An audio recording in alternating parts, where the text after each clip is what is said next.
A stranger placed a bag of gold on the table and took the girl away. No one asked her opinion. No one stood up to protect her. Her father simply bowed his head, his hands trembling as he signed the papers. And Eliza Whitmore, 20 years old, who had never left the valley, was led into the blizzard by the man the whole region feared, calling the Mountain Ghost. But this is not the story of a girl sold. This is the story of the woman she became. Comment the city and country you're watching to let me know how far this story has come. And subscribe to the channel so you don't miss the next stories. Let's go to the end together. The winter that year came early and it came mean. By the second week of November, the passes north of Sweetwater Ridge were already buried under 4 feet of snow, and the ranchers who had been stubborn enough to stay through October were now paying for that stubbornness in firewood and frozen livestock, and the particular kind of silence that settles over a place when the world outside has gone completely white and still. It was the kind of winter that made men philosophical, whether they wanted to be or not, that stripped everything down to what mattered and what didn't, and left very little room for argument about which was which. Eliza Whitmore had been awake since before dawn, not because of the cold, though the cold was bad enough. The single quilt on her cot had developed a habit of slipping off in the night, and the gap between the eastern wallboards let in a finger of wind that found her no matter which direction she turned. She was awake because she'd heard her father moving around in the main room again, the floorboards creaking in that slow, reluctant way that told her he wasn't walking so much as pacing. He'd been doing it for 3 nights running. She knew what it meant. She just hadn't found a way to ask him about it that didn't feel like accusation. She pulled on her wool stockings in the dark, laced her boots without looking, and pushed through the curtain that separated her corner of the cabin from the rest of it. Her father, Thomas Whitmore, was sitting at the table with the lantern turned down low. He was 61 years old and looked older, not because life had been particularly cruel to him in any dramatic way, but because it had been steadily, quietly cruel in the way that wears a man down without any single moment he could point to and say, "There, that's where it happened." His hands were wrapped around a tin cup that had gone cold. The papers on the table in front of him had been folded and unfolded so many times that the creases had gone soft. "You didn't sleep," Eliza said. He looked up. "Neither did you." She sat across from him and pulled one of the papers toward her before he could stop her. She didn't need to read it carefully. She'd seen the Voss Land Company letterhead enough times in the past 6 months that it had started appearing in her dreams. That sharp black V at the top, the overly formal language underneath it that was designed to sound like law even when it wasn't quite. "How much?" she asked. "Eliza, how much do we owe them now?" Thomas set his cup down. His jaw moved like he was working up to something, and then he just said it plainly, the way men do when they've run out of softer ways to put a thing. "More than we have. More than we'll have by spring, even if the thaw comes early and the soil's good and everything goes exactly right." He paused. "It won't go exactly right." She already knew that. She'd known it since August, when the second planting failed and the wells started pulling up water that tasted of iron. She'd known it the way you know a storm is coming, not from any one cloud, but from the way the air changes around you. A slow building pressure that you feel before you can name it. "What happens if we can't pay?" "They take the land." He said it flatly. "Voss has been buying up everything north of the ridge. Old Harlan's place, the Deering homestead, the Corbett farm. All of it gone. Men like Voss don't lend money because they need the interest. They lend money because they want the land underneath the debt." Eliza folded the paper back along its worn creases and set it down. She looked at her father's hands, the cracked knuckles, the permanent stain of dirt that no amount of washing ever quite removed. These were hands that had broken this ground 20 years ago, that had built this cabin board by board, that had pulled her out of the river when she was 8 years old and half drowned and screaming. She thought about what it would mean for him to watch those hands sign this land over to a man who'd never done a hard day's work on it. "He's coming today, isn't he?" she said. It wasn't a question. Her father didn't answer, which was answer enough. Caleb Voss arrived at mid-morning. He came with 2 men on horseback and a third driving a wagon, which struck Eliza as deliberate. The wagon wasn't for hauling anything. It was for making a statement. I came prepared. I expected this to be settled today. He was younger than she'd imagined from his letters, somewhere in his mid-40s, with the kind of face that might have been handsome once, but had since settled into something too comfortable with itself. He wore a good coat, dark wool, well-fitted. His boots had been cleaned before he rode out, which meant he'd cleaned them, knowing he'd be arriving at a place where that kind of thing would be noticed. He dismounted in the yard without being invited, which told her everything she needed to know about how he saw this visit. Thomas met him at the door. Eliza stood a half step behind her father, which was the only place there was room to stand in the narrow doorframe, and she watched Voss's eyes move over the property with the flat, assessing look of a man calculating resale value. The broken fence post at the corner of the yard, the gap in the barn roof where the snow had buckled the old boards, the garden bed that hadn't produced anything worth mentioning since June. "Mr. Whitmore?" Voss extended his hand. Thomas shook it. "I appreciate you being reasonable about this." "I haven't agreed to anything yet," Thomas said. Voss smiled, which was worse than if he hadn't. "Of course, let's go inside." They went inside. Voss took the chair at the head of the table without being asked, which was Thomas's chair, and he set his leather case down and opened it and produced a document that was considerably longer and more official-looking than any of the letters had been. He talked for a while. He used words like liquidation and assessed value and cooperative resolution, and Eliza stood near the window with her arms crossed and translated all of it in her head into what it actually meant, which was, sign this or I take everything by force, and the law is on my side either way. The property transfers to Voss Land Company as full satisfaction of the outstanding debt, Voss was saying. You retain personal possessions, livestock up to 3 head, and 60 days to vacate. That's a generous arrangement, Mr. Whitmore, more than you'd get from a court proceeding. This is my father's land, Eliza said. She hadn't meant to say it out loud, but there it was.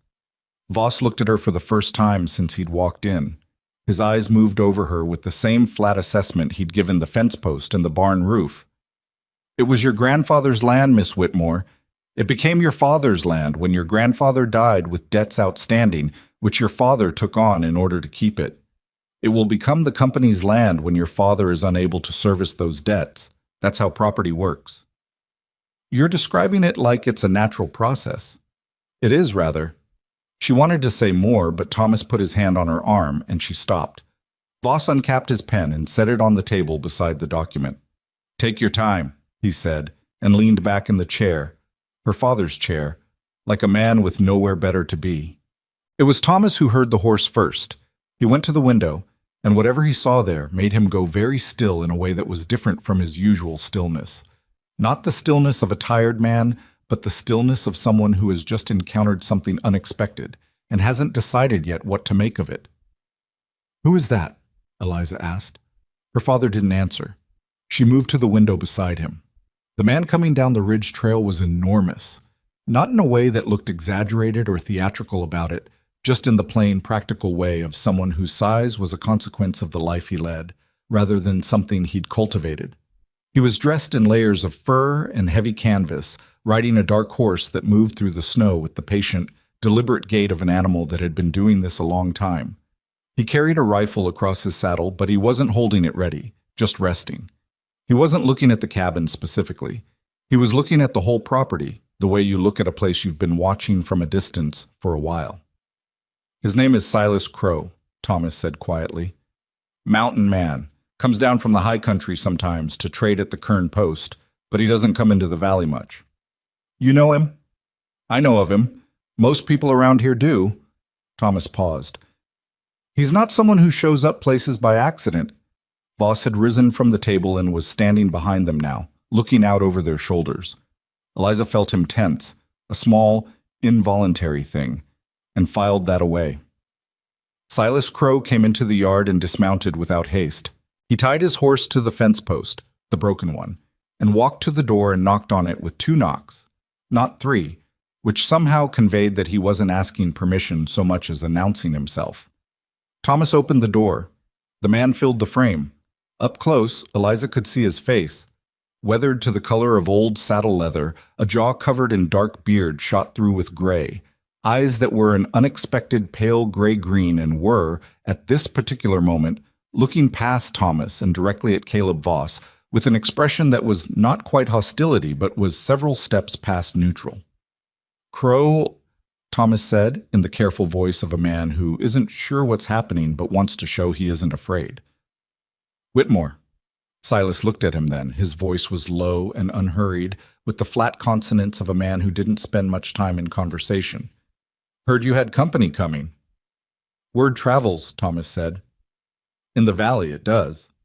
Silas stepped inside without waiting for an invitation, which would have been presumptuous from anyone else, but on him, read differently. Less like rudeness and more like the movement of a man who simply goes where he decides to go and has never needed the ritual of asking. He stood in the middle of the small cabin, and the cabin felt smaller for it. Voss said, "This is a private business matter." Silas looked at him the way you look at something you've already considered and already discounted. Most things men call private are just things they don't want witnesses to. He turned back to Thomas. "What's the sum?" Thomas told him. Voss said, "This doesn't concern you, Crow." "You said that." Silas was already reaching inside his coat. He produced a pouch, canvas, heavy with something solid, and set it on the table in front of Thomas. The sound it made was the specific, unmistakable sound of metal on wood. "That's the debt," Silas said, "and a little over." The room went very quiet. Eliza watched her father look at the pouch and then look at Silas, and she could see him working through it, the way a careful man works through something he doesn't understand and isn't sure he should trust. Voss was also looking at the pouch, but his expression was different. The flat look was gone, and in its place was something more complicated, something that looked like calculation but had anger underneath it. "You can't simply—" Voss started. "Debt's cleared," Silas said. "Whatever contract you had with this man is satisfied. You can work out the accounting at the Kern Post. They'll take it as witness." He picked up Voss's document from the table, the long official one with its careful language, and set it on top of the leather case without reading it. "You'll want that." Voss took the case. He took it the way a man takes a thing when he doesn't have an immediate countermove and needs time to find one, controlled, deliberate, showing nothing. He looked at Silas for a long moment. Then he looked at Thomas. Then, oddly, he looked at Eliza, and it was the first time he'd looked at her like she was a person rather than a fixture of the property. "This isn't over," he said, which was the kind of thing men say when they're leaving but don't want to look like they're leaving. "Walk your men out," Silas said. "The road's clear." Voss walked his men out. In the silence after the wagon sounds faded, Thomas sat down at the table and put his face in his hands for a moment, just a moment, and then straightened up and looked at Silas Crow standing in the middle of his cabin like a piece of weather that had decided to come indoors. "I don't have a way to pay this back," Thomas said. "Not in cash, not in kind. You know that." "I know it." "Then what do you want for it?" Silas had been looking at the fireplace. There was a small shelf above it where Thomas kept his few valuables. A photograph in a cracked frame, a brass compass that had belonged to his father, a small wooden carving of a bird that Eliza had found in the river and kept since childhood. Silas looked at that last object for a moment longer than the others, and Eliza noticed and filed that away too, though she couldn't have said why. He turned back to Thomas. "She comes with me," he said. The words landed in the cabin like something falling from a height. Eliza heard them and did not immediately understand them, and then she did understand them, and a cold that had nothing to do with the weather moved through her from the collar of her shirt to the soles of her boots. Her father said, very quietly, "What?" "I need someone who knows valley living, cooking, keeping stores, mending. I'm gone too much in the high season to manage it alone." Silas said this without ceremony, without explanation, without any of the softening language a person uses when they know what they're asking is going to land hard. She'd be fed, sheltered, safe. I'm not asking for anything beyond the work. "She's my daughter," Thomas said. "She is." Silas looked at Thomas steadily. "And she's 20 years old and knows how to work hard, and this winter is going to get worse before it gets better, and you can't feed her and yourself both on what you've got stored. I know what's in that barn, Whitmore. I've been watching this property for a while. The word watching pulled at Eliza in a way she didn't like. You don't get to trade her, Thomas said. I'm not trading her. Something in Silas's voice shifted, not softer exactly, but less blunt.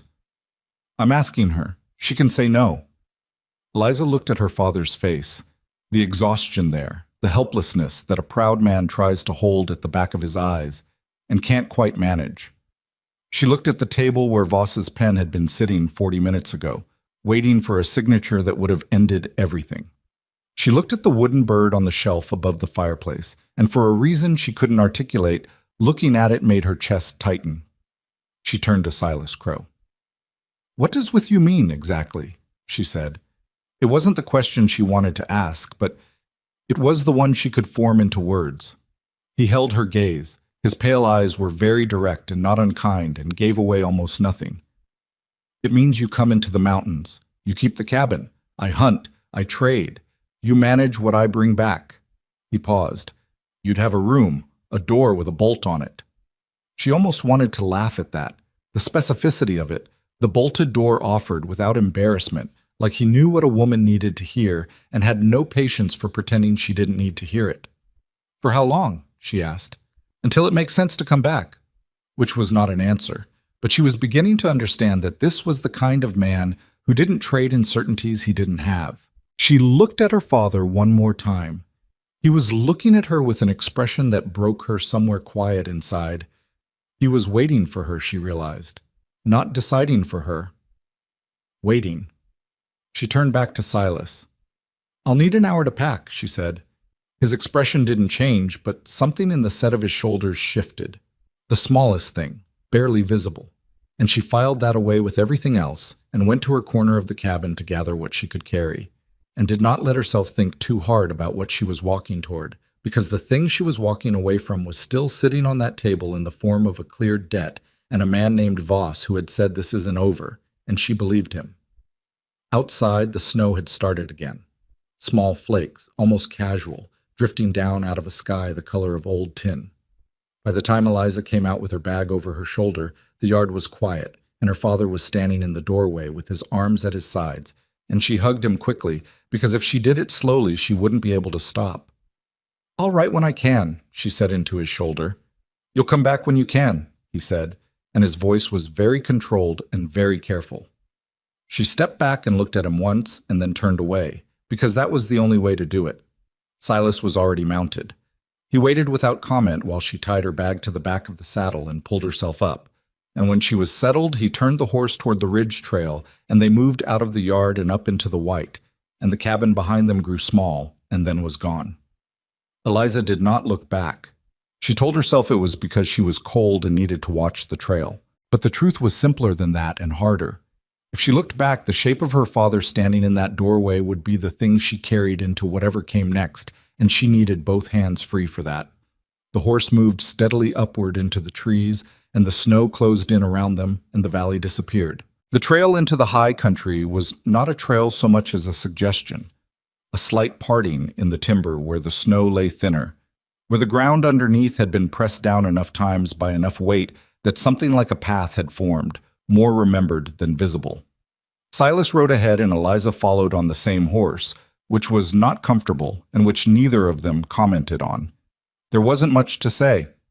The wind was picking up and the trees on either side were old growth, thick-trunked spruce and fir that caught the worst of it, and the sound overhead was a constant low roar that made conversation feel beside the point anyway. She watched his back, the width of his shoulders, the way he moved with the horse rather than against it, completely at ease in a way that suggested he'd been doing this since before he could remember. He didn't grip the reins tightly. He didn't brace against the cold. He just rode, and the mountain led him. She gripped the back of the saddle with both hands and tried to remember how to breathe evenly. They rode for 4 hours without stopping. When they did stop, it was at a creek crossing, half frozen, where Silas got down and let the horse drink and broke a piece of ice away from the bank with his boot heel to get at the moving water underneath. He said nothing, but he handed her the canteen first, which she registered without comment, and drank from and handed back. "How much farther?" she said. Hour? Maybe a little more? He was looking at the sky through the trees, reading something in it she couldn't see. We'll make it before dark. You sound sure about that. I am sure about that. She looked at the creek. The water moved fast and dark under the broken ice, disappearing around a bend downstream. Do you bring people up here often? He glanced at her. No. Then why? She stopped herself. Why you? It wasn't quite a question the way he said it, but it wasn't quite a statement either. He corked the canteen and hung it back on the saddle. Because I knew you needed to be somewhere other than that valley. You don't know me. No, he agreed. I don't. He put his boot in the stirrup and mounted without elaborating, and nudged the horse forward through the shallows, and Eliza climbed up behind him and held on, and that was the end of that conversation. The cabin was not what she expected. She didn't know exactly what she'd expected. Something rough, she supposed. Something that looked like a man had built it alone in a hurry, without much thought for anything beyond function. What she found instead was a structure that had clearly been worked on over a long period of time, added to and reinforced and improved in ways that spoke of someone who spent his winters thinking about what needed doing and his springs doing it. The logs were tight-fitted, the chinking was good, the roof had been weighted down with stones along the peak to keep it from lifting in high wind. There was a covered porch on the south side with a woodpile that was stacked with a precision that bordered on obsessive, split and ranked by size, covered with a sheet of oiled canvas, bone dry. Inside was one large room with a sleeping corner partitioned off by a heavy curtain, a stone fireplace that took up most of the north wall, a work table, 2 chairs, shelves loaded with tin goods and cloth-wrapped bundles and equipment she didn't immediately recognize. It was not a warm room yet, but it had the potential for warmth. She could see the logic of how the heat would move once the fire was going. There was a second door at the back, just visible behind the shelves. She looked at it. That's yours, Silas said. He was unloading his pack near the front door. Room back there, smaller, has a window and a bolt. He said it the same way he'd said it in the valley. Straight, no apology, no excess. Like he'd decided what was fair and had no interest in negotiating it. Eliza went and looked. The room was small, barely large enough for the cot and the low table beside it. But the cot had a proper mattress, stuffed with something, not straw, and there were 2 blankets folded on top of it and a lantern on the table. Someone had put thought into this. The window faced east and was shuttered against the cold, but she could see the hinge was good and it would open clean when she wanted it to. She came back out. When did you build this? She asked. He was lighting the fire. Started it 7 years ago, been adding to it since. He didn't look up from the tinder. The back room I finished last fall. She stood very still for a moment. Last fall, she said. You finished the back room last fall. He looked up then. His expression was difficult to read. Not evasive, not guilty, just steady in that aggravating way of his. There were a few things I knew were coming. I planned for them. She wanted to press that. What things? How did you know? What does that mean? But the fire was taking, and the room was beginning to feel less like a cold box and more like a place, and she was exhausted in the bone-deep way of someone who has made a very large decision and is only now beginning to feel the weight of it. She let it go. For now. Where do you sleep? She said. Out here. He tilted his head at the main room. There's a pallet behind the far shelf. I've slept in worse. She didn't doubt that.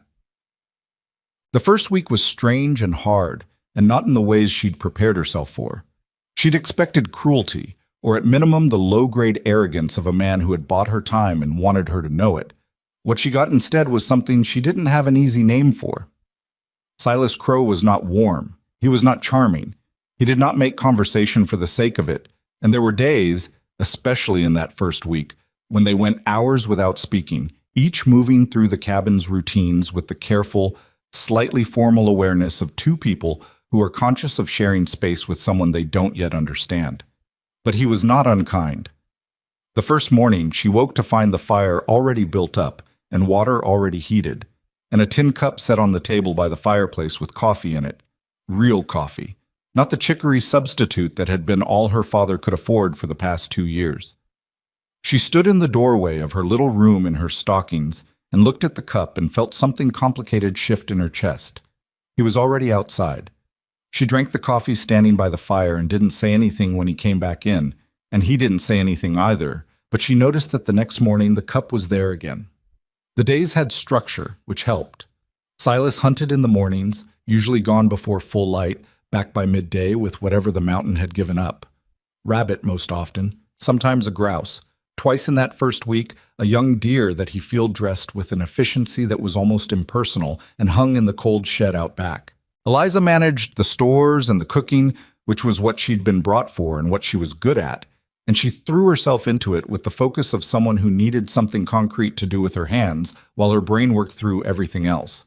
She learned the cabin systems, where the water came from, a spring 50 yards uphill, accessible through a covered channel Silas had dug and lined with stone, so it didn't freeze even in deep cold.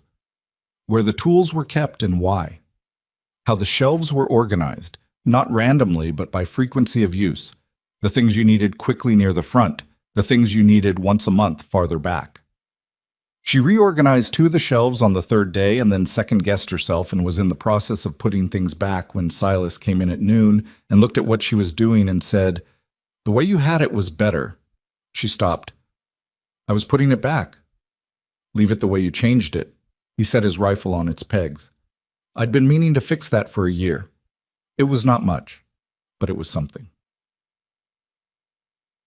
But on the 9th day, a storm came down from the northwest with very little warning.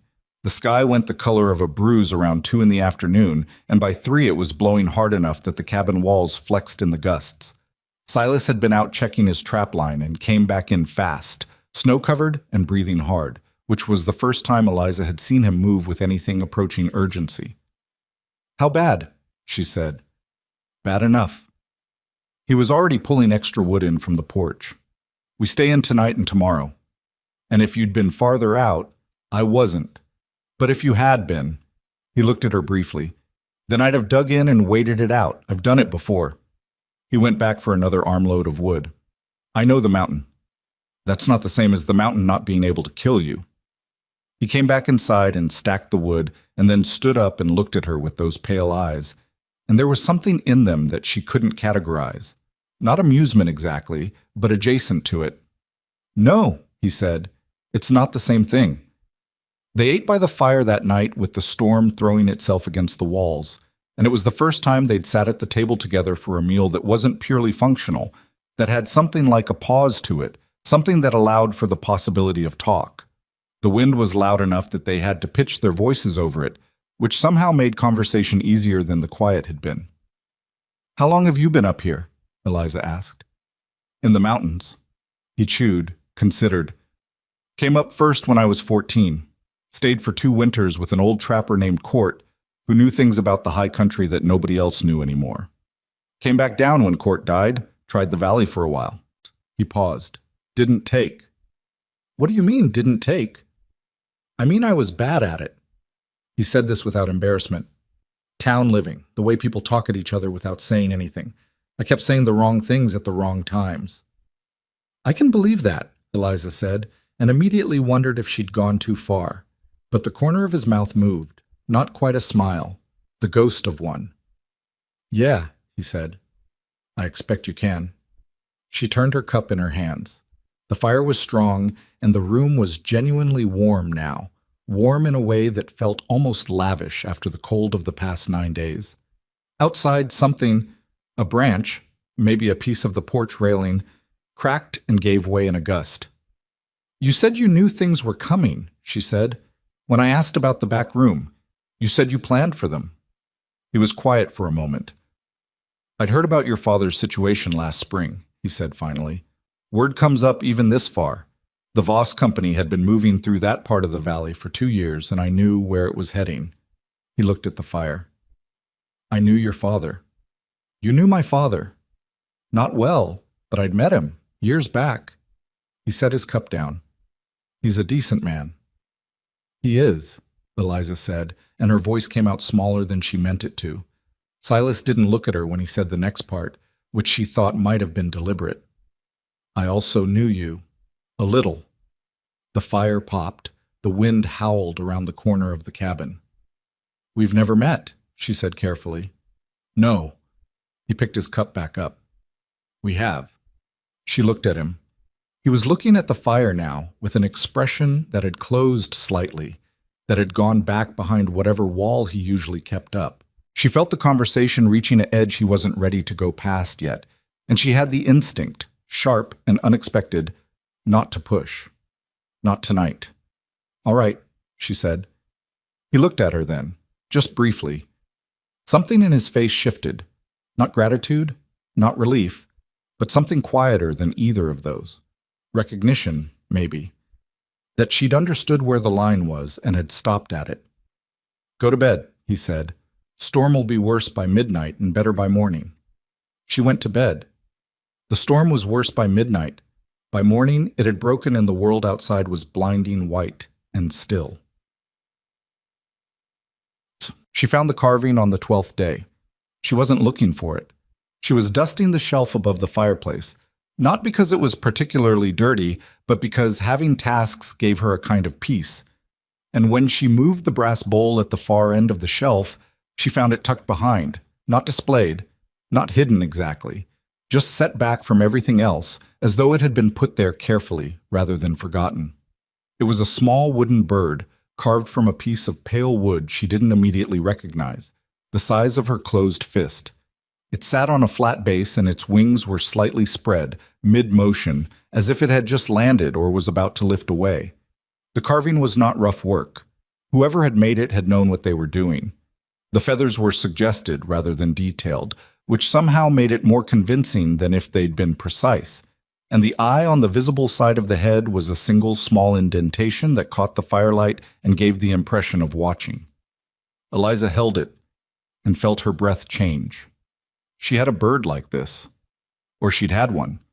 She'd found it tangled in the roots on the riverbank the afternoon she'd gone into the water. 12 years old, barefoot, reaching for something she couldn't remember now, losing her footing on the wet rocks and going under and coming up and going under again, and the current pulling her downstream with a force that seemed personal, that seemed to want her specifically. She'd been pulled out by someone. She'd never gotten a clear look at the face. She'd been choking up river water, and her eyes had been watering, and everything had been noise and cold, and then suddenly someone had her arm and was hauling her up onto the bank with a strength that surprised her even through the shock. She remembered a boy, roughly her age or a little older, dark-haired, serious, not saying much. He'd crouched next to her on the bank while she coughed and shook, and when she'd finally gotten enough breath to say thank you, she'd looked up and he'd been setting something on the rock beside her hand.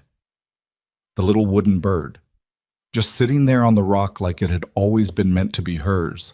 She'd looked up to ask him where it came from, and he was already walking away, moving back into the tree line along the bank. And she'd called after him, and he hadn't stopped. And she'd kept the bird because what else do you do with a thing like that? She'd kept it for 8 years. It had been on the shelf above her father's fireplace the morning she'd left.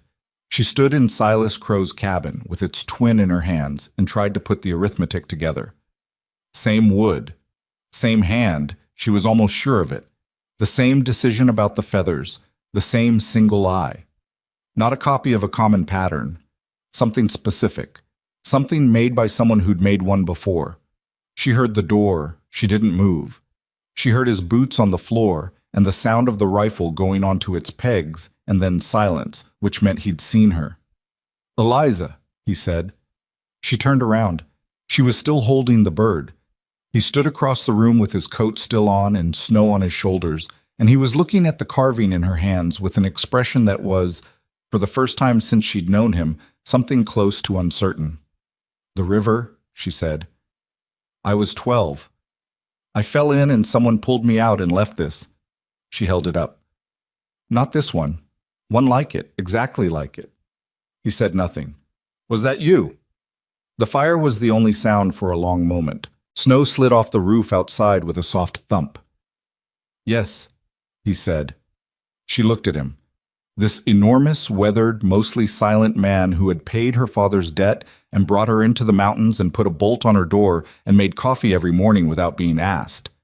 She looked at him and tried to reconcile the boy on the riverbank, and she'd barely seen his face, just the shape of him, the seriousness of him, with the shape of the man standing in front of her now, and found that it wasn't as difficult as it should have been.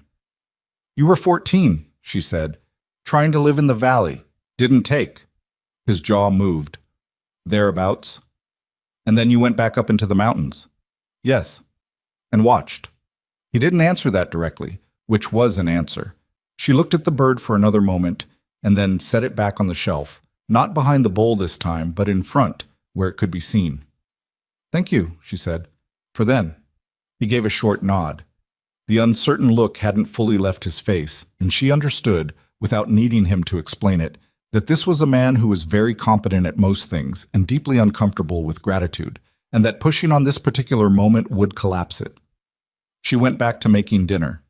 But that night, lying in the small room with the fire dying down in the main room, and the wind quiet for once, and the stars through the east window bright enough to cast a shadow, she thought about what it meant that he'd watched, that he'd known, that he'd built a room and stacked a woodpile and paid a debt, and taken her up a mountain not because she was property to be managed, but because he'd decided years ago, quietly, without ever once telling her about it, that she was someone worth keeping safe. She didn't know yet what to do with that.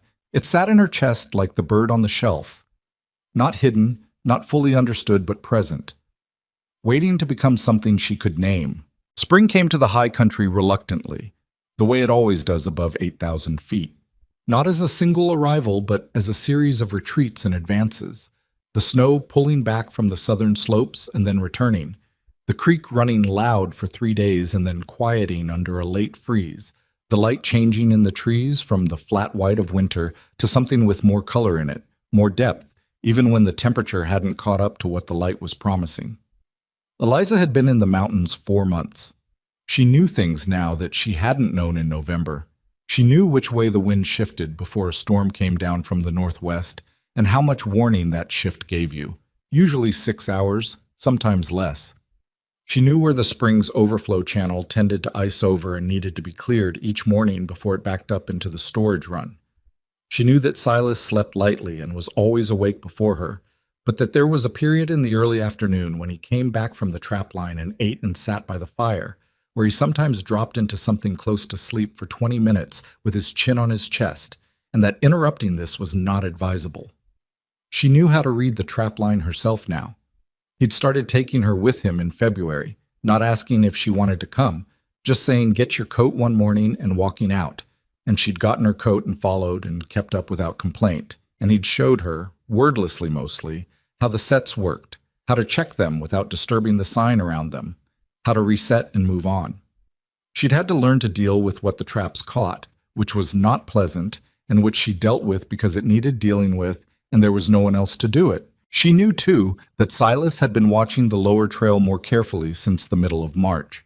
He didn't say anything about it directly, but she'd noticed that he varied the times he went out, that he'd added a second bar to the cabin door at night, and that twice she'd seen him stop at the edge of the clearing in the late afternoon and stand very still, facing downhill, for longer than any other reason would account for.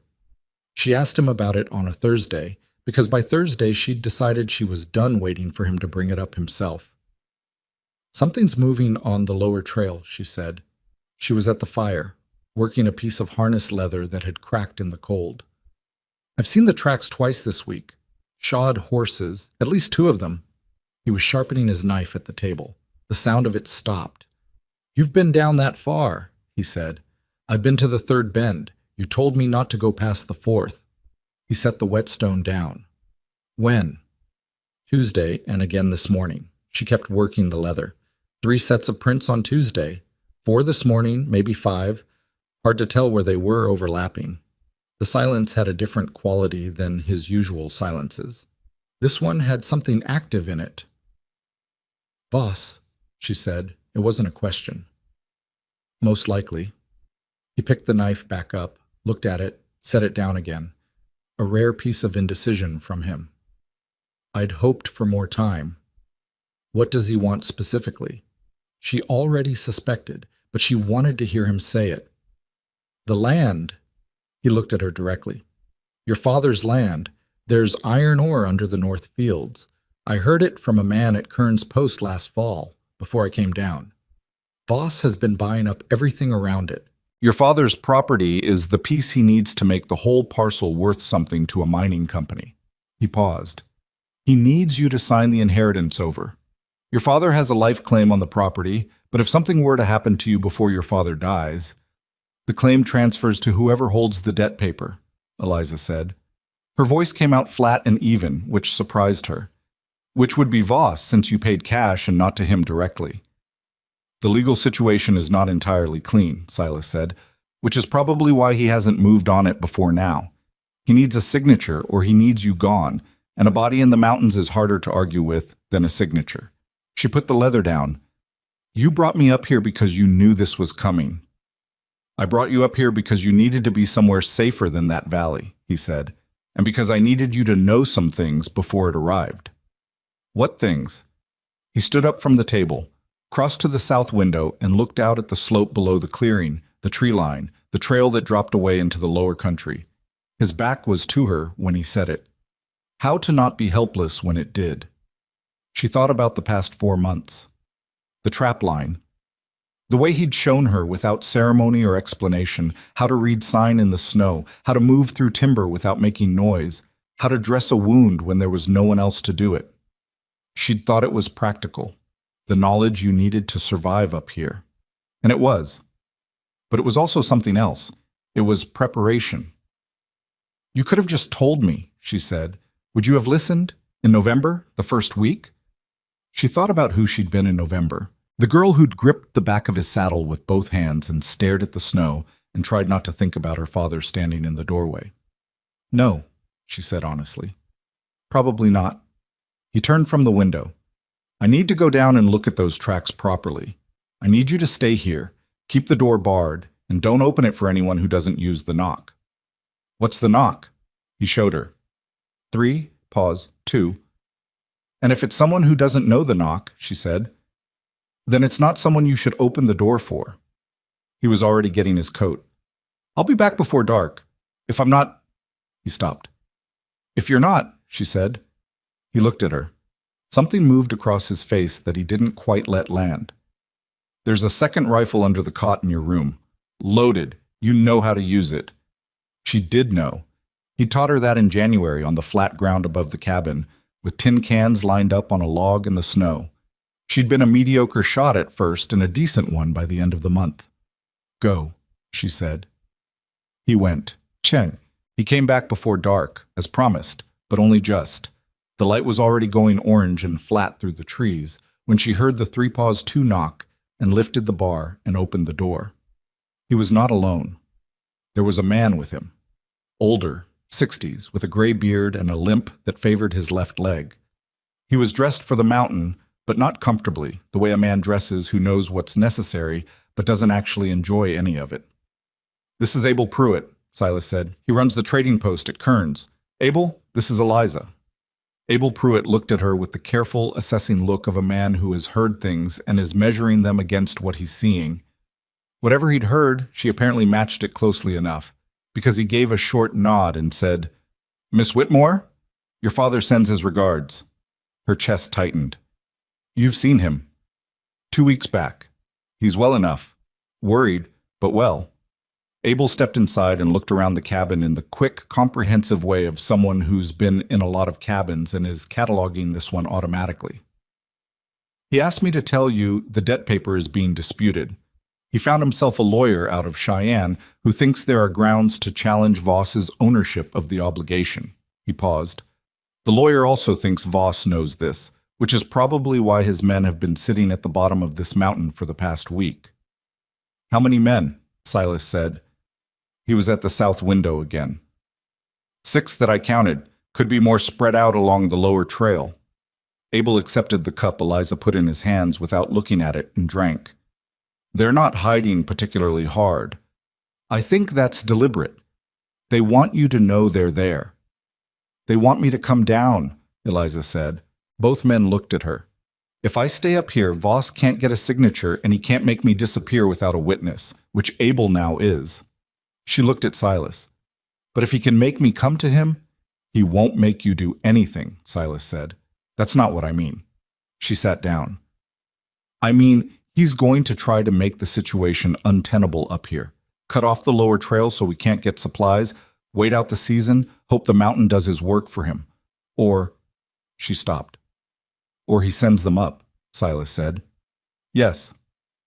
Abel set his cup down. There's something else. One of the men I recognized, Denny Falk. He worked for the Deering operation before Voss bought them out. He's not a hired hand, he's a tracker. Good one. He glanced at Silas. Good enough to follow this trail up. Silas was quiet for a moment. How long before they move? If they're smart, they wait for you to split from her, follow you out on the trap line, and take their time with the cabin when you're gone. Abel spread his hands. That's what I'd do. Eliza listened to this exchange and felt, underneath the fear which was present and real, and she wasn't going to pretend otherwise, something else. Something that had been building since February, without her having a name for it. She was not the girl who had sat across the table from Caleb Voss in November and felt helpless while the men talked over and around her. She was not going to be that girl again. She'd made a private decision about that sometime around the 3rd week up here, and the decision had only gotten more fixed as the weeks passed. I won't be split from the cabin, she said. Both men looked at her. If you go out on the trap line, I go with you. We move together. She looked at Abel. And I need you to take a message back down when you leave, to the lawyer in Cheyenne. I can do that, Abel said carefully. Good. She stood up and went to the table and found paper and a pencil and sat down and wrote for several minutes while both men waited. She wrote clearly and without pausing much because she'd been composing it in her head since Abel said the word lawyer. When she was done, she folded it and handed it to Abel. That details everything Voss has done since November. What he said in my father's cabin, the language he used about the debt, the armed men he brought to a private property. If the lawyer can't use that, he's not worth what my father's paying him. She looked at Silas. And I want to learn the canyon. He frowned. What? The canyon. The one you've mentioned twice, the narrow one above the North Ridge. You said the walls are unstable in spring. I want to know where it is and how to move through it and what the approaches look like. She kept her eyes on his face. If they come up, we need to know ground they don't. Silas looked at her for a long moment. There was something in his expression she hadn't seen from him before. Not surprise exactly, but a recalibration. Like he was adjusting for something that was larger than he'd measured. All right, he said. A set. Abel left the next morning before first light, the letter to the Cheyenne lawyer folded inside his coat. Silas took Eliza to the canyon that afternoon. It was a 30-minute climb above the cabin, up a slope that got steeper the last quarter mile and required using your hands on the rock in a few places. She made it without asking for help and without asking him to slow down, though she was breathing hard at the top and her shoulders ached where she'd pulled herself over a ledge. He waited for her at the canyon mouth without comment. It was immediately obvious why he'd mentioned it. The canyon was a narrow cut through the rock, maybe 40 feet wide at the entrance and tightening to 20 in places, with walls that rose 40 feet on either side in stacked layers of sedimentary rock. The stacking was the problem. The layers had been pushed and tilted by whatever had made this particular piece of mountain, and they didn't sit level. They leaned. And along the upper edges of the south wall, where the freeze-thaw cycles of 1,000 winters had been working at the seams between layers, there were sections that had separated visibly from the main face, not fallen, not quite, but no longer fully attached. Hanging there, held by friction and by the cold that kept the ice in the cracks locked. As spring warmed those cracks. The south wall will go, she said. Something heavy on the canyon floor while it's in that state. Vibration is enough, Silas said. Right section of wall, right moment of the thaw. A rifle shot at the right place would do it, maybe even shouting. She looked up at the leaning rock and thought about 6 men moving through a 40-foot gap, not knowing what was above them. She thought about Caleb Voss, who had sat in her father's chair and used the word cooperative, and looked at her like she was part of the inventory. Show me where to stand, she said. If it came to that, show me where to stand and what to aim at. He looked at her. The pale eyes, the wind moving his hair where it came out from under his hat. You understand what that would mean? Yes, she said. I understand exactly what it would mean. He held her gaze for another moment and then turned to the south wall and started walking her through it. the fault lines, the points of leverage, the distance and angle. He showed her where the sound echoed and where it didn't, where a person standing at the canyon mouth would be in the fall zone and where they wouldn't. He was methodical and specific, and entirely without drama about it, which was the only way she could have received the information without flinching. She took it all in. She asked questions when she didn't understand something and didn't ask questions she didn't need answered. By the time they came back down the slope, the sun was lower and the shadows on the mountain had gone blue. "Silas," she said when they were back at the cabin door. He stopped. "When they come," she paused, organizing it. "I'm not going to hide." "I know," he said, which meant he'd already understood that, probably before she had. "I want you to know it explicitly. Whatever happens, I'm not going to be the thing that needs protecting. Not anymore." He looked at her for a moment in the flat evening light. Then he said, "You haven't been that for a while," and went inside. She stood at the door for a second and let that settle. Then she went inside too, and barred the door, and started the fire up for the night, the high country cold descending as it always did once the sun cleared the western ridge, quick and total.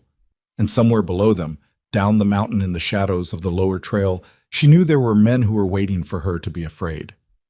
She was afraid. That was real, and she didn't pretend it wasn't. But fear and helplessness were not the same thing. She'd learned that much in 4 months.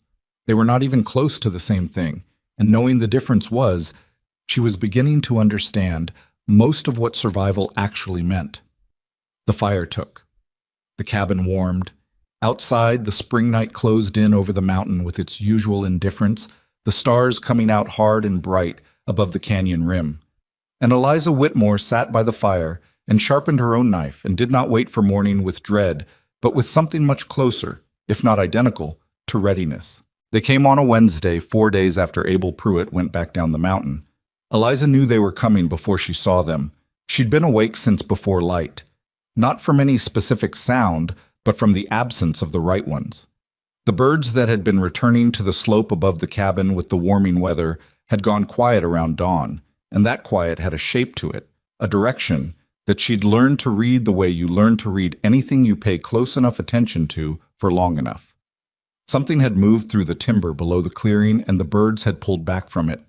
She touched Silas's shoulder in the dark. He was already awake. His eyes opened without the usual lag of a man coming out of sleep. They opened clear and immediate, which told her he'd been lying there listening to the same absence she had. "South slope," she said quietly. "Below the spruce line." He sat up. "How many, you think?" "At least 3 moving together, maybe more spread wide." She was already pulling on her boots. "Denny Falk wouldn't come straight up the trail. He'd split them." Silas looked at her in the dimness. She could feel him recalibrating again, the same way he had at the canyon, adjusting for the fact that she was not where he'd left her, that she'd moved further along than he'd been tracking. "You've been watching the approaches." "Every morning for 4 days." She laced her second boot. "The spruce line breaks at 2 points on the south slope. One of them feeds directly to the clearing, the other loops around to the back of the cabin." He was already at the rifle pegs. "Back of the cabin is the problem." "I know, that's why I'm taking the back." She went to her room and came out with the second rifle and checked the load the way he'd shown her. Not rushed, not slow, the way you do something when you've decided that doing it correctly matters more than doing it fast. He watched this and said nothing. "Silas," she looked at him, "I need you to trust me on the back approach." He didn't answer immediately, which was not the same as refusing. He was thinking it through. She'd learned the difference between his silences, and this one was a working silence. "There's a granite outcrop at the northeast corner," he said, 8 feet high. "You can see the back approach from the top and you'll have cover and elevation, but you'll be fixed. You won't be able to move without them seeing you." "I know. I'm not planning to move." She met his eyes. "I'm planning to make them stop." He held her gaze for a long moment. "If it goes wrong..." "Then it goes wrong," she said. "Tell me where you'll be." "South clearing, near the woodpile. I have range from there to the trail mouth and to the spruce break." He paused. "If they get past me..." "They won't." She said it not to reassure him, but because she needed to say it out loud, to herself as much as to him, and she thought he understood that because he just nodded once and moved to the door. Outside, the light was coming up gray and thin through the trees. The air was very cold still, the particular cold of early spring mornings above 8,000 feet that sits in your lungs like metal. Eliza moved around the south side of the cabin, keeping low and keeping to the shadow of the wall, not because anyone was watching yet, but because the habit of moving carefully in uncertain light was one she'd built deliberately over the past months, and habits of that kind don't wait for the moment to be urgent before they operate. The granite outcrop was where he'd described it. Getting to the top of it required a scramble she'd done twice before in daylight, exploring the area around the cabin in the weeks after the canyon visit. She'd done it without telling Silas, which she suspected he knew anyway, because very little happened within 300 yards of this cabin that Silas Crow didn't eventually notice. She went up the rock face with her hands and her knees and settled into the flat space at the top, facing the back slope, and laid the rifle across her folded arm and waited. The waiting was the hardest part. It always was. Her mind wanted to go to her father. She pushed it away. It wanted to go to the letter she'd sent with Abel, to whether the lawyer in Cheyenne had received it and what he was doing with it. She pushed that away too. She brought herself back to the slope in front of her, to the way the light was changing in the trees, to the sound of the creek 40 yards to her right running fast with snowmelt. She breathed. She held what she knew and let the rest go. She heard them before she saw them. Footsteps in the wet snow. Multiple sets, not trying particularly hard to be quiet, which told her they expected to find the cabin still closed up, still asleep, still caught.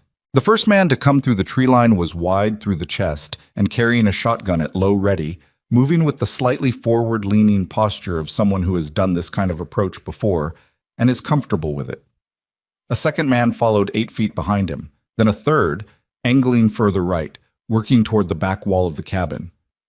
3 on this side, which meant, if her count from the bird behavior was right, at least 3 more working around to Silas.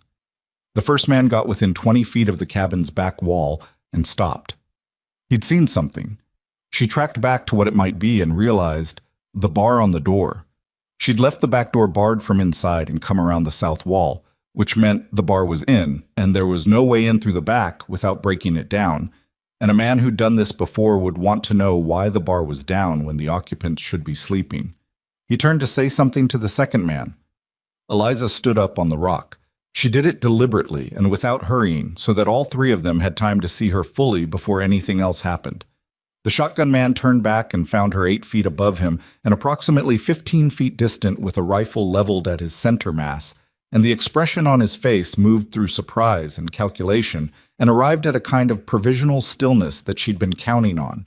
The stillness of a man who's been caught in a position he wasn't expecting and needs a second to reconfigure. "Put it down," she said, loud enough and level enough that it didn't sound like a request. The third man, the one who'd been angling right, stopped moving. "Miss Whitmore?" This was the shotgun man. He had a voice that was used to projecting authority and was working to project it now, despite the physics of the situation being against him. "Nobody needs to get hurt here. Mr. Voss just wants to have a conversation." "Mr. Voss can have a conversation from down there," she said. "Up here, we're done talking." She moved the barrel slightly toward the third man, who'd been edging right again. He stopped. "You. Stand still or I stop being patient." From the front of the cabin, on the other side of the wall, she heard Silas's voice, lower, not carrying to her clearly, but the tone of it carrying fine. Then another voice, higher and less controlled, and then Silas again, very flat and very final, and then silence. The shotgun man heard it too. He processed what it meant, that whatever play they'd been running on the south side had not gone the way it was supposed to, and she could see him adjusting, looking for the move that salvaged something from this. "There is no version of this morning where you leave with what you came for," Eliza said. She wasn't angry. She was surprised to discover that she wasn't angry. She was just clear in a way that felt like it had been a long time building. "Put the shotgun on the ground and sit down, both of you." She looked at the third man. "You too." The second man sat down first, which surprised her. He just folded down into the snow without argument, like a man who has been in enough situations to know when one is turned. The third followed. The shotgun man held out for another 5 seconds, which was a dignity move and she understood it as such, and then he bent and put the shotgun in the snow and straightened up and looked at her with an expression that wasn't quite anger and wasn't quite respect and was somewhere unresolved between the two. "Sit," she said. He sat. Silas came around the south corner of the cabin 10 minutes later with 3 men ahead of him, 2 of them looking unhappy about the arrangement, and one of them, Denny Falk. She recognized him from Abel's description, compact, 50s, with a tracker's economy of movement, looking at Silas with an expression that suggested this was not their first encounter, and the previous ones had not gone well for Falk either. Silas looked up at her on the rock. "You're good?" "3 on this side." She indicated the men in the snow. "Shotgun's in front of the big one." He took it in without visible reaction, though she thought she saw something move through his eyes briefly, that same recalibrating look, before he turned his attention back to the men in front of him. 6 men total, sitting in the snow behind Silas's cabin on a Wednesday morning in early May. It would have been almost comic except for what it meant and what it had almost been. "Falk," Silas said. "Where is he?" Falk looked up at him from the snow. He had the dignity of a man who knows he's beaten and has decided his best remaining option is being difficult about it. "I don't work for you." "No," Silas said agreeably. "You work for Voss. And Voss sent you up here, and here you are, and I'm asking you where he is."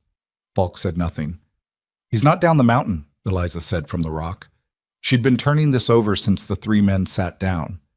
"He's not the kind of man who sends hired work up a mountain and sits at a trading post waiting for a report.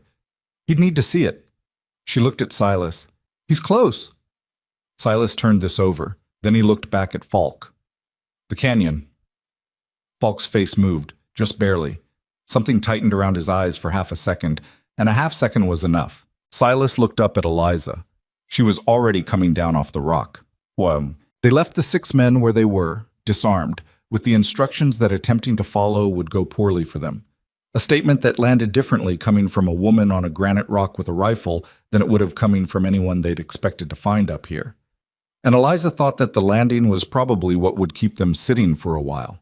The climb to the canyon was 30 minutes on a good day. They made it in 20, moving fast up the slope with the morning still cold and the wet snow pulling at their boots on the steep section. Silas set the pace, and Eliza matched it, and neither of them talked because there was nothing to say that the movement wasn't already saying. She heard voices before they reached the canyon mouth. 2 of them, and she recognized one, the careful, resonant projection of a man accustomed to being listened to. Voss was in the canyon. She didn't know who the second voice was, but it was quieter and deferential, and the posture of the conversation, even filtered through rock, was clearly one man explaining and the other deciding. Silas stopped her with a hand on her arm 20 feet from the canyon entrance. She already knew what he was thinking because she'd been thinking it since the word canyon had come out of his mouth. They'd stood in this exact place 2 weeks ago, and he'd shown her the fault lines in the south wall, the sections that had separated from the main face, the points where a concentrated force, a rifle shot, he'd said, at the right place, would bring the overhang down into the canyon floor. Not onto the canyon floor, he'd been specific about that. The collapse would be into the narrowest section, which was 100 feet in from the mouth, and it would block the exit on the far side completely. Anyone inside the canyon when that happened would have no way through. They'd be trapped, not buried, sealed in.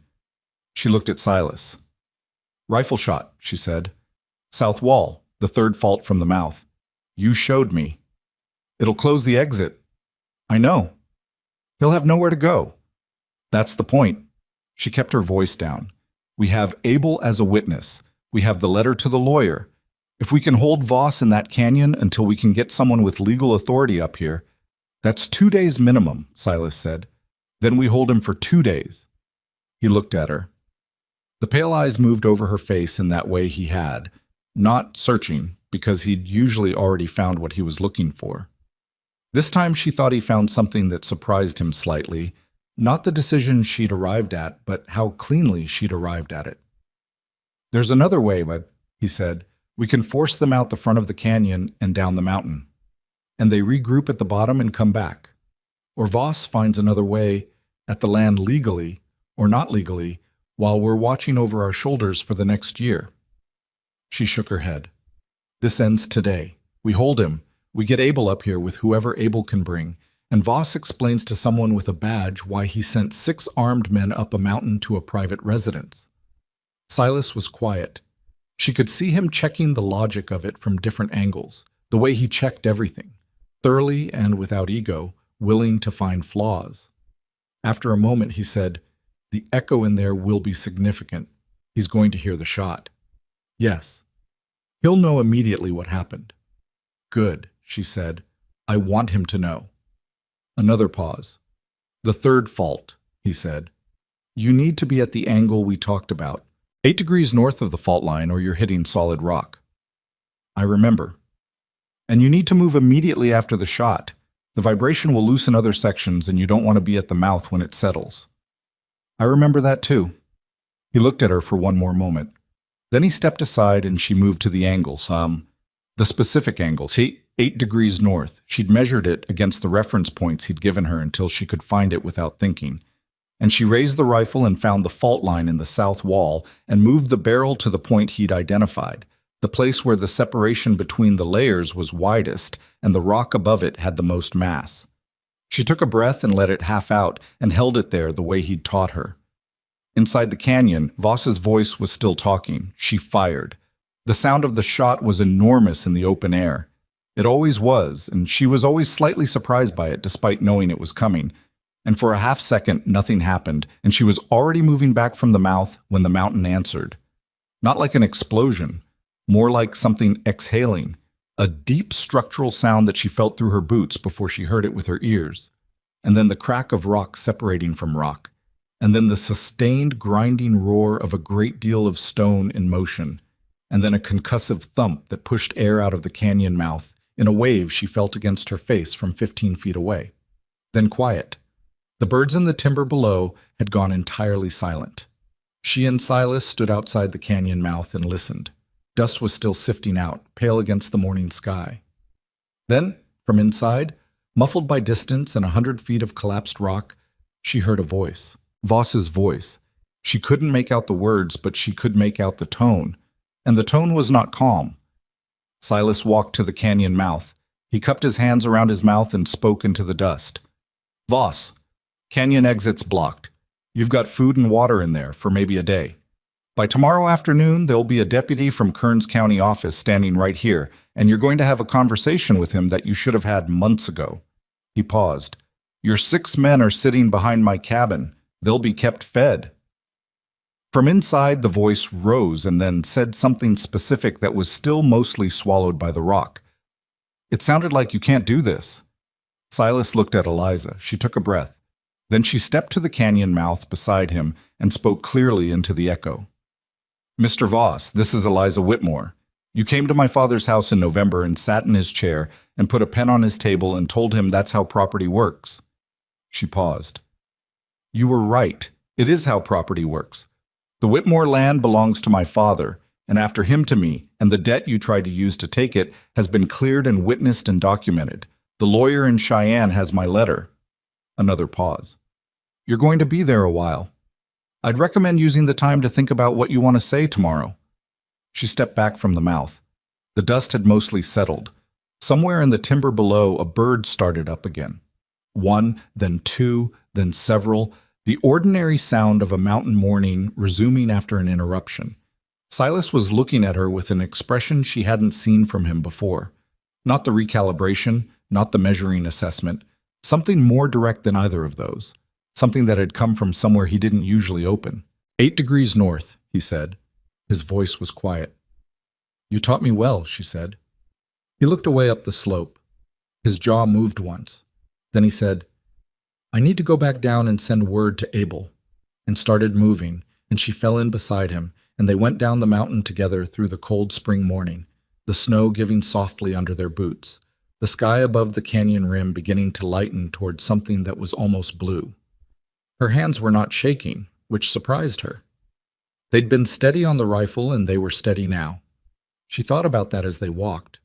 Not with pride exactly, more with the plain recognition of someone who has found out something true about herself under conditions that don't allow for pretending.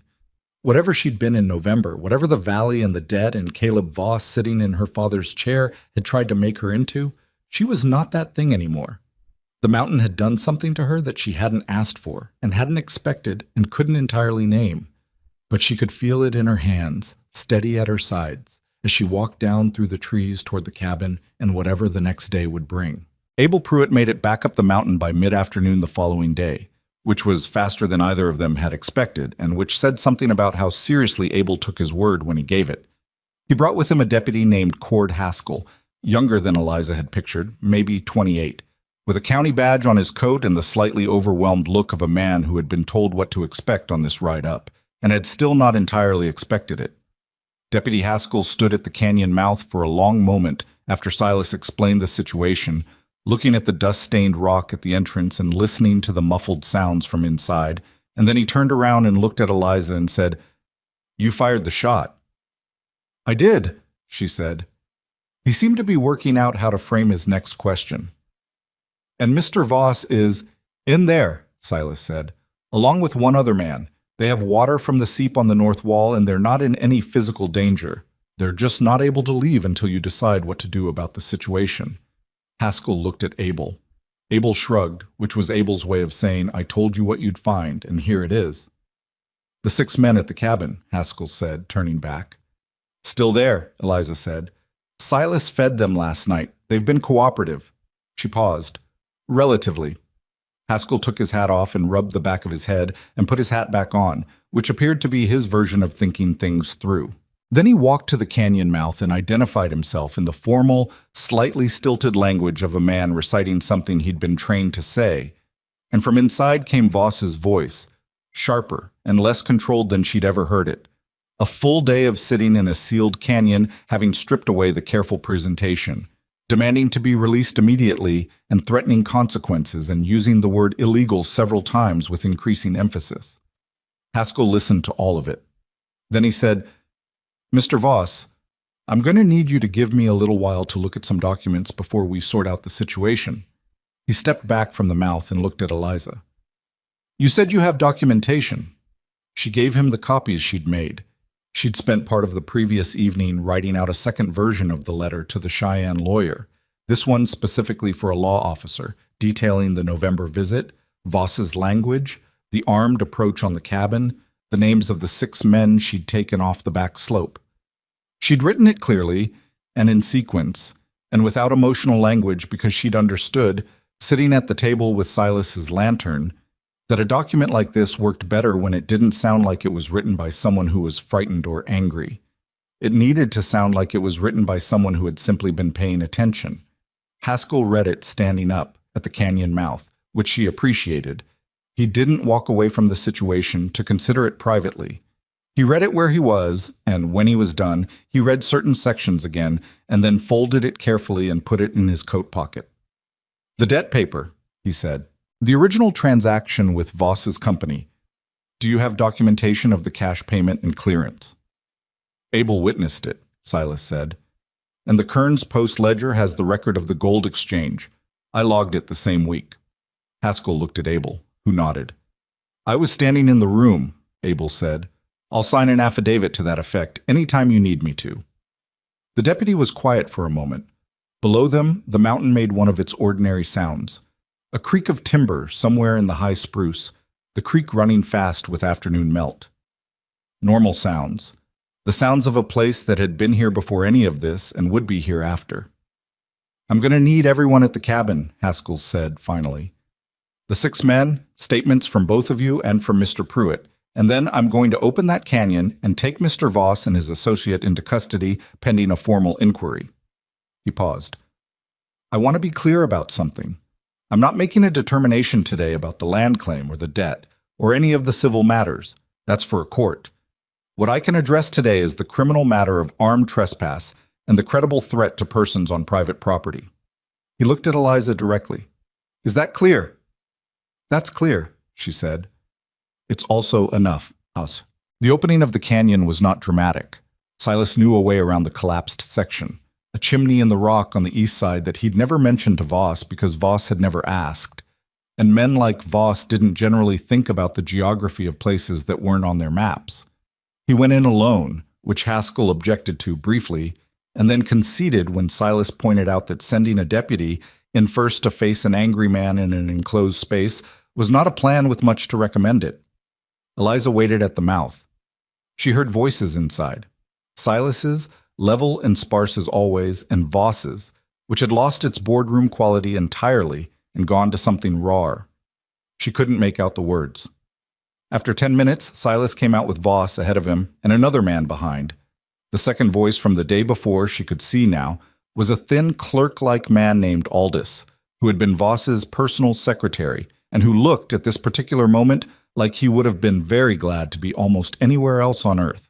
Voss came out of the canyon into the daylight looking like a man who understood clearly that something had gone irreversibly wrong for him, but had not yet settled into what that meant.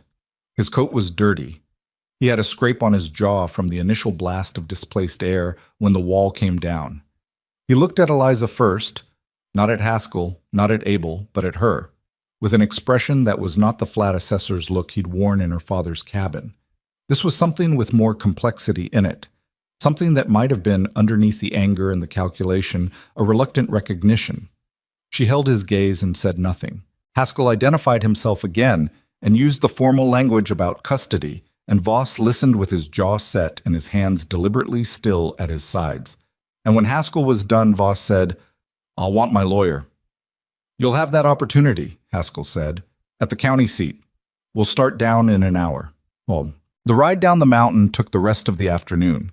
Eliza and Silas went as far as the lower trail junction, far enough to see Haskell and his group onto the valley road, and no farther, because neither of them had any interest in the valley right now, and the cabin was still the cabin, and it needed its fire built up, and its door barred in the evening, the same as it always had. Abel rode back up with them to the junction and stopped there. He sat on his horse in the late light and looked at both of them, and had the expression of a man who wants to say something meaningful and is smart enough to know that meaningful things mostly don't need much in the way of words. "Your father's going to want to hear from you," he said to Eliza. "I know, I'll write tonight." "He'll want to see you." "I know that too." She looked down the valley road, already disappearing into the late afternoon shadow of the ridge. "Tell him I'm well. Tell him I'll come when I can." Abel looked at her for a moment, then at Silas, then back at her, and a small knowing thing moved across his face that he had the discretion not to remark on. "I'll tell him," he said. He tipped his hat to both of them and turned his horse and started down. She and Silas rode back up in the last of the light. The formal inquiry took 6 weeks, conducted mostly at the county seat in correspondence that Eliza contributed to with 3 additional written statements, each one more specific than the last, as the Cheyenne lawyer. A man named Everett Marsh, who turned out to be worth what her father was paying him, which was not always a safe assumption with lawyers, requested particular details about particular dates and particular words that had been said in particular sequences. She wrote the statements at the work table in the cabin, in the evenings, with Silas reading by the fire and occasionally answering when she asked him to confirm a date or a detail. It was good work. It felt like building something, each letter a piece of a structure that was getting more solid with every addition. A version of events that was true and documented, and which Voss's money and his lawyers were going to have a genuinely difficult time dismantling. The mountain life continued around the legal machinery with its usual indifference to human concerns. The trap line needed running. The stores needed managing. The creek channel needed clearing after a late May storm dropped 6 inches of wet snow on the upper slopes and temporarily blocked the overflow. Life at this altitude did not pause for paperwork. She found during those 6 weeks that she didn't want it to. This was not something she'd anticipated. She'd expected to feel the pull of the valley more strongly once the immediate danger had passed. The pull of her father, of familiar ground, of the life she'd had before November. And she did feel that pull. It was real. She missed her father with a regularity that didn't diminish with time the way she'd expected it to. But there was something up here that the valley didn't have, and she'd stopped pretending she didn't know what it was. The knowing between herself and Silas had changed after the canyon. Not dramatically. He was still a man of considerable fewer words than the world generally expected, and she was still someone who found his silences more readable than other people's full sentences, and the daily rhythms of the cabin were largely what they'd been since February. But something that had been potential before was now something else. Not resolved, not stated, just present, in the room with them. And they'd both made a tacit decision, apparently simultaneously and without discussing it, to let it be present without forcing it into a shape it wasn't ready for yet. She didn't know if she was in love with him. She thought about that sometimes, in the small room in the mornings before she got up, with the east window lightening and the sounds of him already moving in the main room. She didn't have a clean answer. What she had was something more complicated and possibly more real than the clean answer would have been. She trusted him. She trusted him in the full sense, the one that includes knowing a person's flaws and their silences and their particular brand of stubbornness and choosing to be in the same space with all of it anyway. Whatever that was, it was not nothing. The letter from Everett Marsh arrived in the third week of June, carried up by a rider from Kearns Post. Silas brought it in from the porch and set it on the table in front of her without comment and went back to what he'd been doing because that was the kind of man he was. She read it once quickly and then again slowly. The Voss Land Company's claim on the Whitmore debt obligation had been ruled invalid on the grounds that the original debt transfer had been conducted without proper documentation of consent from the debtor, her father, and that the Voss Company had misrepresented the terms of the obligation at the time of acquisition. Caleb Voss himself was facing a separate criminal proceeding on charges related to the armed approach on the mountain property, for which Haskell's report and Eliza's documentation had provided the evidentiary foundation. The Whitmore land title was clear. It belonged to Thomas Whitmore, and after him, to his heirs. She set the letter down. Silas was at the workbench on the far side of the room, repairing a section of harness that had finally given up after one winter too many. He was working with the methodical focus he brought to everything, and he had not looked up. "It's done," she said. He looked up then. "The land is clear. Voss is facing charges." She smoothed the letter on the table with the flat of her hand. "It's over." He was quiet for a moment, then, "What do you want to do?" It was the right question, not what will you do or what happens now, but what do you want? And she understood that he was asking it the way he did everything, directly, without the noise around it, giving her the full space of it to answer in. She looked at the letter, then at the window, the slope outside still bright in the afternoon, the spruce moving slightly in a wind coming down off the upper ridge. Then at Silas, at his hands on the harness leather, at the patient way he was waiting. "I want to go see my father," she said. He nodded. "And then I want to come back."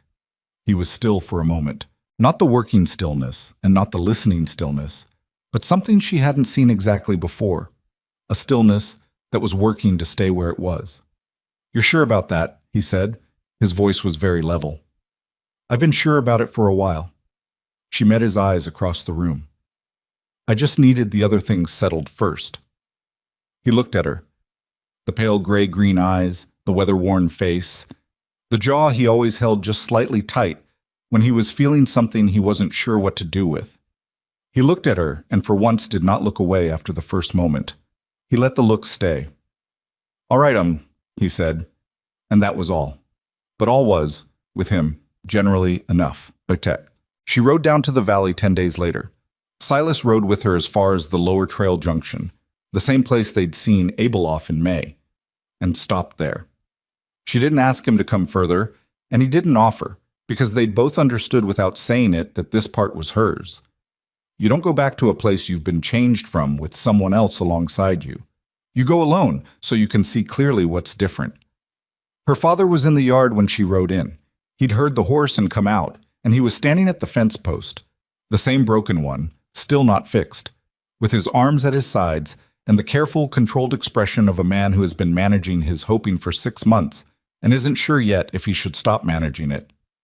She got down from the horse and walked to him, and they stood with their arms around each other for a long time, neither of them saying much, because what was there to say that the standing together didn't already cover?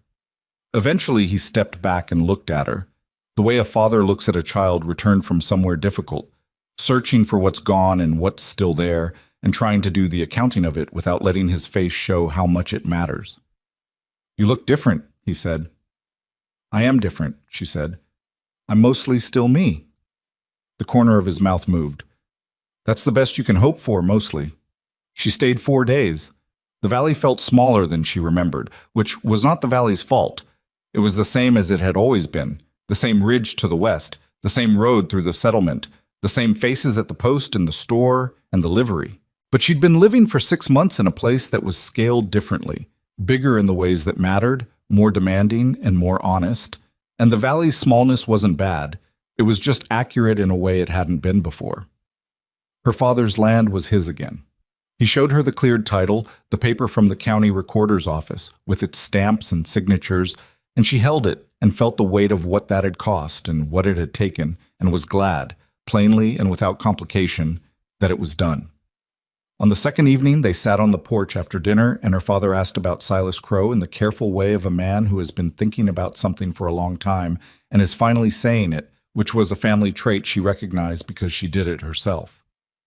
"He's a good man," she said. "Is that all?" She looked at the ridge to the west, the same ridge she'd watched her whole life, now lit up orange in the evening. "No," she said, "that's not all. But it's the truest part." Her father was quiet for a moment.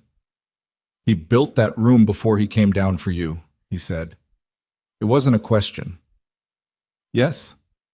How long before, do you think?" "A year, maybe more." She paused. "He said there were things he knew were coming." Thomas Whitmore sat with that for a while, the way he sat with things, turning it over, looking at it from the different sides. Then he said, "I knew his father, years back, before Silas was born. His father was a decent man who made a bad choice and paid for it more than the choice was worth. I think Silas grew up carrying something from that." He paused. "I think some people go up into the mountains because that's the only place where what they are makes sense." She thought about the valley and about the man who tried to live in it at 14 and found he was wrong for it. She thought about the cabin he'd built and added to over 7 years, piece by piece, until it was exactly what he needed, and one thing more, a small room with a window and a bolt on the door. "I think you're right," she said. Her father looked at her then, directly, with the look she associated with him being about to say something he had decided needed saying regardless of how it landed. "You're not going to stay," he said. "No. You're going back up there." "Yes."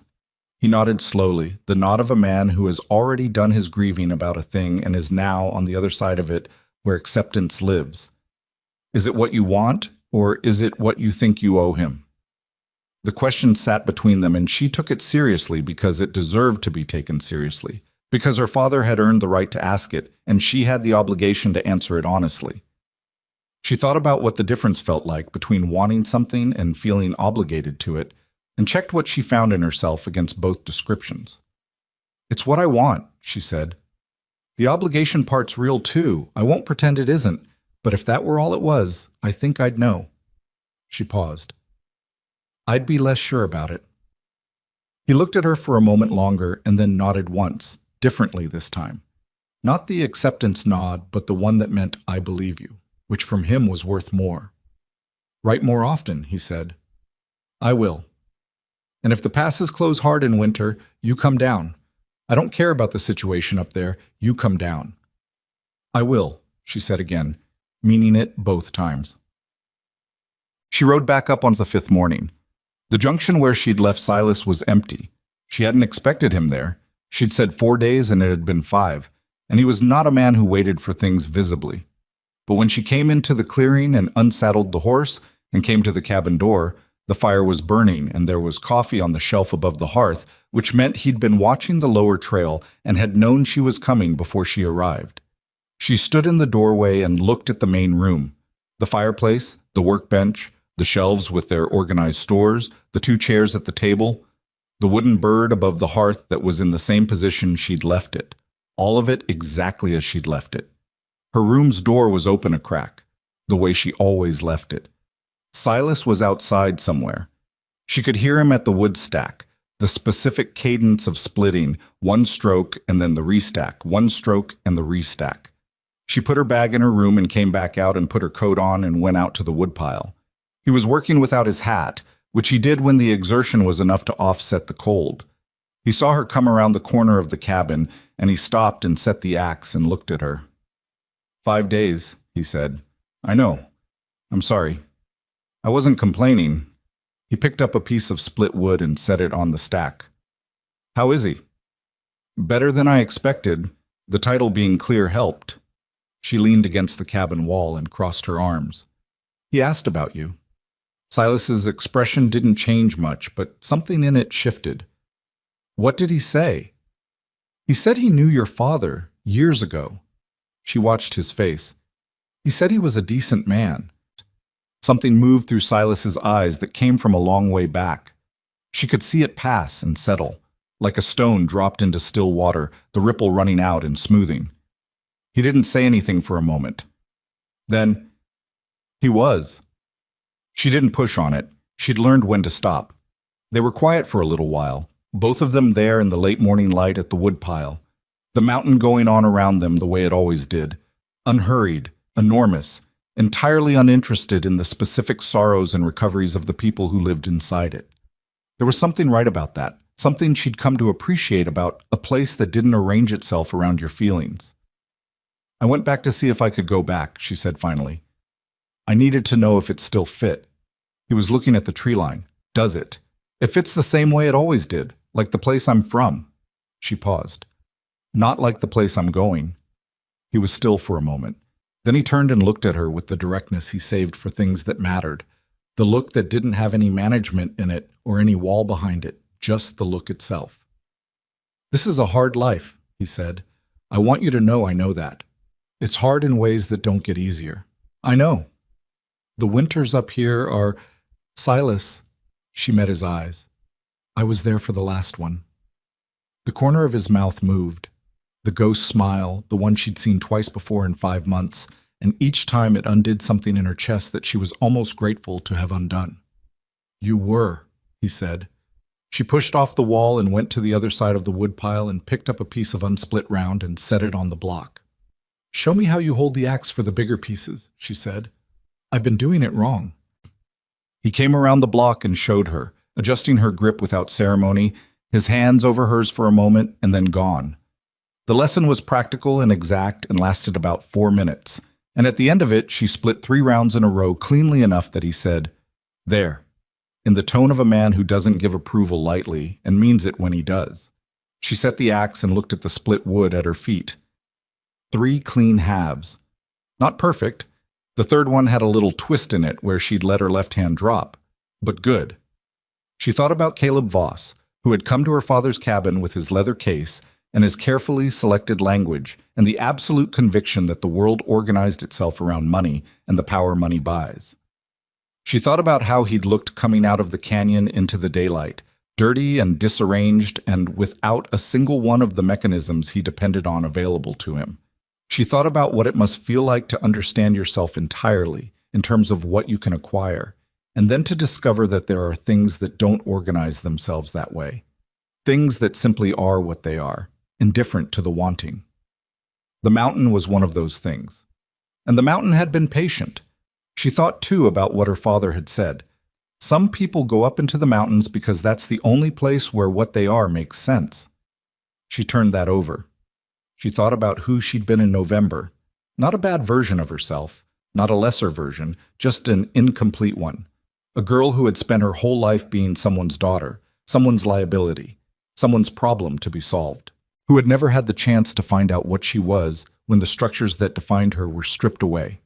And all that was left was the question of how she wanted to handle what was in front of her. The mountain had not been kind in its teaching. It had been cold and demanding and entirely honest, and those 3 things together had turned out to be the closest thing to kindness she'd ever received. She understood something now that she suspected was going to keep clarifying itself for the rest of her life. That who you are is not a fixed thing you're born with, not something granted to you by circumstances or other people's decisions about your worth. It's a thing you build, piece by piece, in the moments when it would be easier to be less. When you could hide and don't. When you could let someone else carry what you're capable of carrying and choose to carry it yourself. She'd carried it up a mountain and held it steady at 8 degrees north and let the wall come down. That was hers. Nobody could deed it away. The summer that followed was the best and hardest of her life in roughly equal measure, which is probably the right ratio for a thing worth doing. She wrote to her father twice a month, and he wrote back in his careful, economical hand. News from the valley, notes about the land, occasional dry observations about his neighbors that made her laugh out loud in the cabin in the evenings. Silas would look up when she laughed, not asking what, just acknowledging that something worth laughing at had arrived, and she'd read him the line, and he'd make a sound that was as close to a laugh as he usually got, and that was its own good thing.